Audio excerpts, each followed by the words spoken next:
Hey there, and welcome! Today, we are diving deep into a problem that ruins a good night's sleep for so many people: snoring. But we're not just going to talk about the problem. Oh no. We are giving you a clear, step-by-step, 7-day action plan to tackle it head-on. So if you are ready to finally get some peace and quiet, let's get started on our 7-day solution. You know the feeling, right? You're just about to drift off into a blissful sleep, and then it starts. That unmistakable, rumbling sound from the other side of the bed. It can be so frustrating, and it's not just for the person who has to listen to it, it affects the snorer's sleep quality too. But just how many of us are dealing with this every single night? Get a load of this number. A whopping 90 million American adults are affected by snoring. Yeah, 90 million. So if you thought you were the only one dealing with this, believe me, you are not alone. It's a huge issue, but the great news is there are real, concrete steps you can take to get it under control. Okay, so here's our game plan for the week. First, we're going to cover the basics. What even is snoring? Then, for days 1 and 2, we'll get into positional changes. For days 3 and 4, lifestyle tweaks. Day 5 is all about throat exercises. Yep, you heard me. Day 6, we'll check out some sleep aids. And finally, on day 7, we'll cover the most important part, knowing when it's time to call a doctor. Let's do this. So before we can jump into fixing things, we really need to understand the why. You know, what is actually going on in your body that creates that sound? Because once you know the cause, finding the right solution becomes a whole lot easier. It's actually pretty simple when you break it down. When you fall asleep, all the muscles in your throat, your tongue, even the roof of your mouth, they all relax. For some people, they relax a little too much, and they partially block the airway. So when you breathe, the air forces its way past those floppy tissues, making them vibrate. And that vibration, that's the sound of snoring. It's all about that narrowed airway. All right, let's get right into the plan. For the first couple of days, we're focusing on the easiest, quickest wins. These are simple adjustments you can literally make tonight that could make a huge difference right away. This is, without a doubt, the #1 piece of advice. And for good reason. It really works for a lot of people.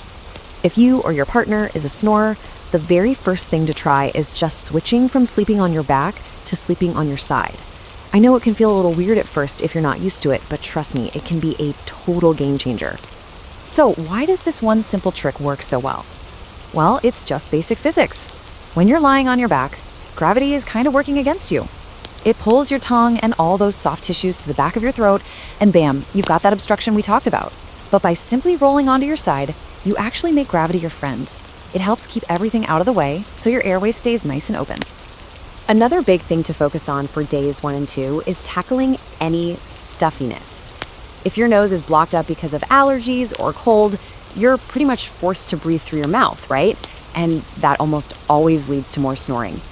Using something like a nasal rinse or even a decongestant before you hit the hay can keep those airways clear, which encourages quieter breathing through your nose. Okay, let's move on to days 3 and 4. Now we're going to look at some of those daily habits that might be making the snoring worse. Now these changes take a little more effort for sure, but the payoff can be a much bigger and longer lasting solution. This quote from Dr. Abhinav Singh just says it all, doesn't it? Alcohol and sleep are not friends. You might think that a nightcap helps you unwind, but it is one of the biggest culprits behind snoring. It's a powerful muscle relaxant, which is the absolute last thing you want for your throat muscles when you're trying to sleep quietly. And here's the domino effect laid out, plain and simple. That alcohol makes your throat muscles go super limp. This makes your airway even narrower, and when air tries to squeeze through that smaller space, the vibrations get way more intense. The result? Louder, more aggressive snoring.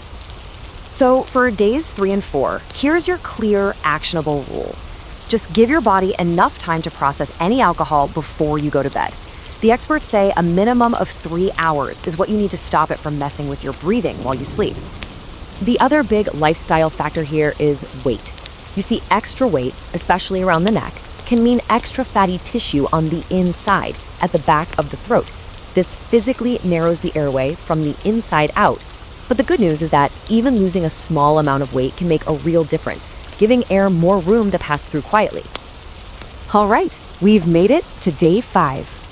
So far, we've talked a lot about things to avoid, but now we're going to get proactive. We're going to talk about what you can actively do to strengthen the very muscles that cause snoring in the first place.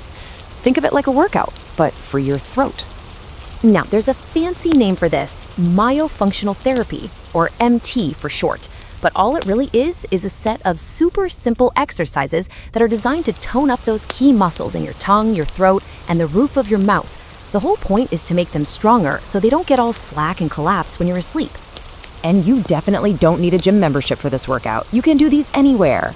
Try saying the vowels A, E, I, O, U out loud, really overdoing the mouth shapes. Or try sliding the tip of your tongue from your teeth all the way back along the roof of your mouth. Even just pressing your whole tongue flat up there and holding it works. Just a few minutes a day is all you need, but being consistent is what gets you results. Welcome to day 6. So if you've tried everything we've talked about and you're still looking for a little extra help, it might be time to look at some of the aids you can get over the counter. These are basically non-invasive tools made to help keep your airway open all night. 2 of the most popular options you'll see are nasal strips and nasal dilators. A nasal strip is basically a little sticky bandage that goes on the outside of your nose. It has these springy bands in it that gently pull your nostrils open.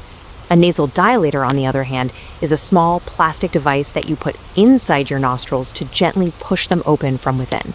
They do the same job, just in opposite ways. Now, this chart is super helpful. It's like a little cheat sheet to help you match the right tool to the reason you're snoring. For example, if your problem is just a blocked nose, then nasal strips or dilators are your best bet.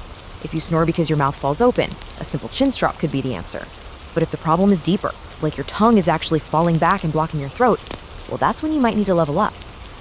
And this is that next level. It's called a mandibular advancement device, or MAD. It kind of looks like a mouth guard you'd wear for sports. What it does is it gently holds your lower jaw and tongue a little bit forward while you sleep. This simple shift is often enough to keep them from falling back and blocking your airway. You can find some generic ones online, but getting one custom fitted by a dentist is really the way to go for comfort and effectiveness.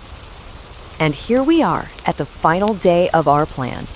And I gotta say, this is probably the most important day of all. Because while most snoring is just, an annoyance, sometimes it can be a warning sign of a much more serious health condition. Day 7 is all about recognizing when it's time to stop trying to fix it yourself and go get some professional advice. Okay, this is really, really important, so listen up. You need to pay close attention to these red flags. If your partner says you literally stop breathing in your sleep, or if you ever wake yourself up choking or gasping for air, those are huge warning signs. Same goes for feeling completely exhausted all day, even if you got 8 hours of sleep, or having frequent morning headaches. These could all be signs of obstructive sleep apnea, and that's something you absolutely need to see a doctor about. So, there you have it. We've just walked through a complete 7-day plan, from tiny changes in your sleep position all the way to understanding serious medical symptoms. You now have a real roadmap to follow, and the knowledge to make a difference. So the only real question left is, are you ready to put it into action and start getting a better, quieter night's sleep?